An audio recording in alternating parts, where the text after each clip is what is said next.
Remunerations పెంచకుండా ఏమో ప్లాట్లు, BMW కార్స్, ఫ్లాలు ఎలా కొంటున్నారు? అంటే నేను అదే చెప్తున్నానండి, నేను ఓన్లీ సినిమా మీద ఆధారపడి ఉంటే ఈ పాటికి నేను వేరేలా ఉండేదాన్ని.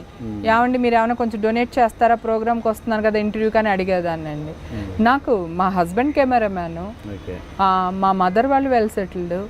నేను ఫస్ట్ నుంచి మా అమ్మగా నేను ఇండస్ట్రీకి వచ్చిన కొత్తలో ఫుల్ నగలేసుకుని ఇంతంత గోల్డ్ వేసుకుని తిరిగేవాళ్ళం మేము. సో ఊర్లో మనకేం లోటు లేదండి, happy well settled family. So తర్వాత చిన్న చితగా కిటీ పార్టీలని అవని ఇవని ఉంటాయి కదా, మనకు ఉండే గ్యాదరింగ్ మనకు ఉంటుంది కదా. సో అట్లా సంపాదించాను. ఓన్లీ ఇండస్ట్రీ మీద ఆధారపడి సంపాదించాలంటే కష్టం. ఏమో ఆస్తి ఎంత ఇప్పుడు? ఏమండి జనాలందరూ 200-300 కోట్లు అనుకుంటున్నారు. నా దగ్గర అయితే అంత లేదు.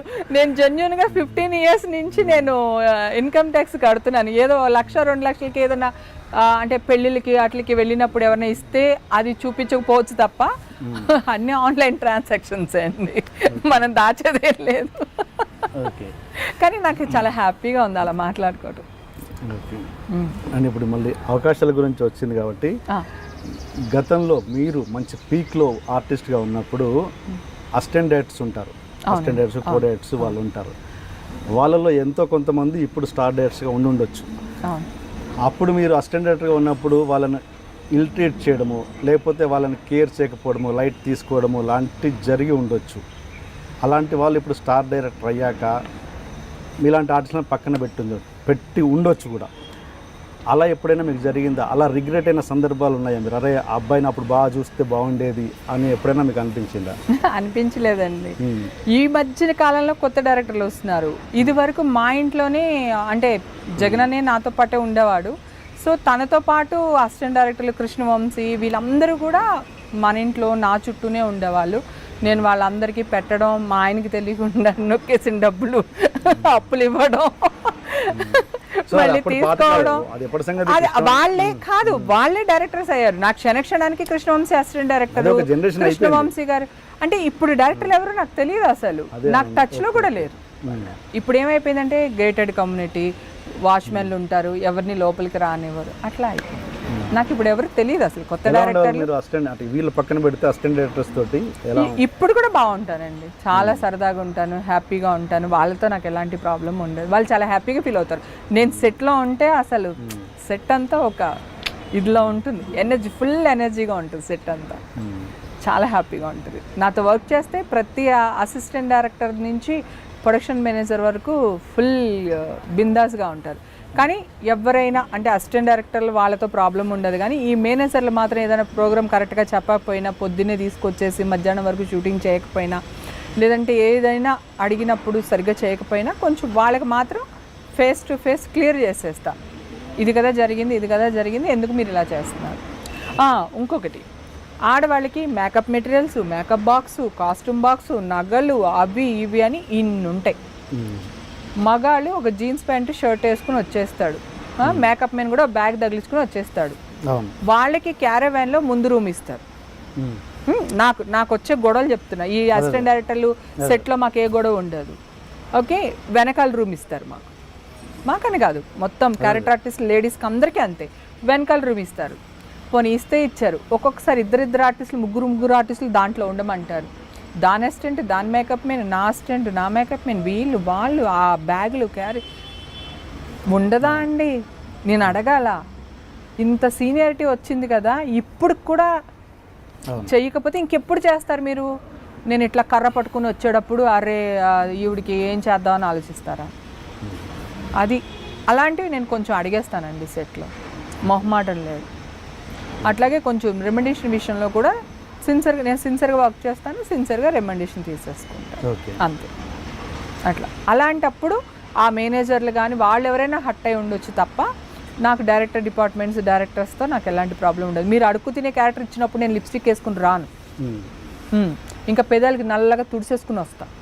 అంటే ఆ క్యారెక్టర్ తగ్గట్టు వస్తాను నేను. కొంతమంది అడుగు తినే క్యారెక్టర్లో కూడా మంచిగా వస్తారు, తీయమ్మంటే ఎట్లా అంటారు కానీ తీయరు అనమాట మా ఆర్టిస్టులు. నేను అలా కాదు, మీరు ఏ క్యారెక్టర్ ఇస్తే ఆ క్యారెక్టర్కి యాప్ట్గా రెడీ అయ్యి వస్తాను. ఒకవేళ సెట్కి వచ్చిందా డైరెక్టర్ గారికి ఏదైనా నచ్చలేదు, ఏదో ముడి పెట్టాం ఏదన్నా అయింది నచ్చలేదు, ఇది వద్దమ్మా అంటే కూడా స్పాట్లో నేను తీసేసి మళ్ళీ స్పాట్లో రెడీ అయిపోతాను. Okay okay. సో అందుకని డైరెక్టర్ డిపార్ట్మెంట్కి మనకి ప్రొడ్యూసర్కి ప్రాబ్లం ఉండదు. ఏదన్నా ఉంటే ఎంత సిన్సియర్గా అడుగుతాను కనుక మేనేజర్లా ఉన్నా ఎప్పుడైనా ఫీల్ అయితే అయి ఉండొచ్చు, తెలియదు. Okay okay. నేను మొన్న ఆ మధ్య ఒక షూటింగ్కి వెళ్ళాను, వెళ్తే ఒక క్యారెక్టర్ ఆర్టిస్ట్ జస్ట్ తన క్యారవాన్ లేదని చెప్పేసి నానా హంగామా చేసింది పాపం. ప్రొడ్యూసర్ని డైరెక్టర్ మీద ఆల్మోస్ట్ ఎక్కేసింది. అంటే ఓకే, అంటే అక్కడ పరిస్థితులు పాపం వాళ్ళేం కావాలని చేయరు కదా, వాళ్ళ పరిస్థితులు అలాంటివి, వాళ్ళ బడ్జెట్ అలాంటిది కావచ్చు, అక్కడే చిన్న మిస్కమ్యూనికేషన్ అయి ఉండొచ్చు తెలిపి. అలా అలా నాకు కరెక్ట్గా అనిపించలేదు. అలా మీకు ఎప్పుడైనా అలా మీరు ఇన్సల్ట్గా ఫీల్ అయ్యారా క్యారవాన్ లేదని, లేదా ఎలాంటి పరిస్థితులైనా మీరు అడ్జస్ట్ అవ్వగలరా? నేను 90% అడ్జస్ట్ అయిపోతున్నాను, అది ప్రాబ్లం కాదు కానండి.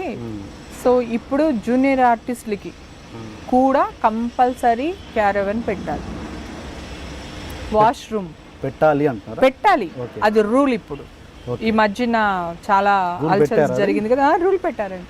లేకపోతే ఇదివరకు పాపం జూనియర్ ఆర్టిస్టులు ఆ చెట్లు వెనకాలకు ఇక్కడికో అక్కడికో చాలా ఇబ్బంది పడేవాళ్ళు ఆడవాళ్ళు. ఇప్పుడు జూనియర్ ఆర్టిస్టులు కూడా పెడుతున్నారా? పెట్టాలండి. అంటే ఒక్కొక్కరికి ఒక్కొక్క క్యారవాన్ అని కాదు, కంపల్సరీ జూనియర్ ఆర్టిస్ట్కి ఒక క్యారవాన్ కానీ ఒక రూమ్ కానీ ఏదైనా ఒక వాష్రూమ్ ఉండేది, వాళ్ళు బట్టలు మార్చుకోవడానికి. వాళ్ళు పాపం చోట్లకి వెళ్ళి అట్లా వెళ్ళి బట్టలు మార్చుకుంటూ ఉంటారు. సో అందుకని ఇప్పుడు మీరు అలా అడుగుతున్నారు సార్, నిన్న కాక మొన్న వచ్చిన ఆర్టిస్ట్కి క్యారవాన్స్ ఇస్తున్నారు. సో అలాంటప్పుడు ఆ సీనియారిటీకి మర్యాద ఇచ్చి క్యారవాన్ ఇవ్వకపోవడం తప్పే కదండి. చిన్న సినిమా అక్కడ అసలు ఆ షూటింగ్లో క్యారవాన్ లేదు, లేకపోయినప్పుడు మనం తప్పదు, మనం అడగడం కూడా. ఇప్పుడు ఇళ్లలో షూటింగ్ చేస్తారు సార్, నేను క్యారవాన్ వద్దంట, నాకు ఇల్లు రూమ్ ఇచ్చేయండి అంట. ఎందుకంటే షూటింగ్ షార్ట్ అయిపోగానే చక్కగా రూమ్లోకి వెళ్ళిపోవచ్చు.